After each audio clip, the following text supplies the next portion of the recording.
Kandidatja për deputete e Partisë Demokratike dhe Aleancës për Shqipërinë Madhështore, Alta Azizi Alusi, ka zhvilluar një takim me pedagog, ish pedagog, mësues dhe student.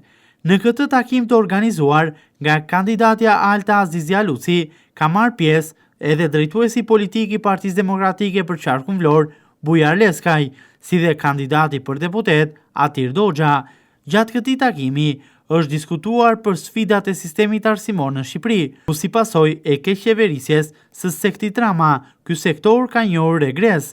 Gjatë fjalës së tij, drejtuesi politik Bujar Leskaj ka theksuar se programi i Partisë Demokratike dhe ASHM garanton përmirësimin e arsimit, rritjen e pagave për mësues dhe pedagog, si dhe modernizimin e infrastrukturës dhe bibliotekave në shkolla dhe universitete. Sipas Leskajt, Partia Demokratike angazhohet për të siguruar një sistem arsimor të fortë dhe të lidhur me kërkesat e kohës.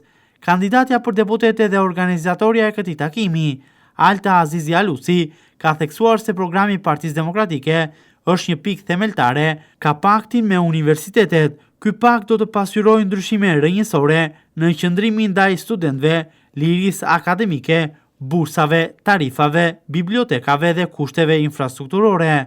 Në fjalën e tij, kandidati për deputet Atir Doxha u fokusua për sfidat e sistemit universitar, por edhe para universitar, sot në Shqipëri, si dhe nevojat e menjëhershme për politika dhe reforma të mirëfillta arsimore, si dhe ndau pika nga programi i PD-ASHM si program gjithëpërfshirës.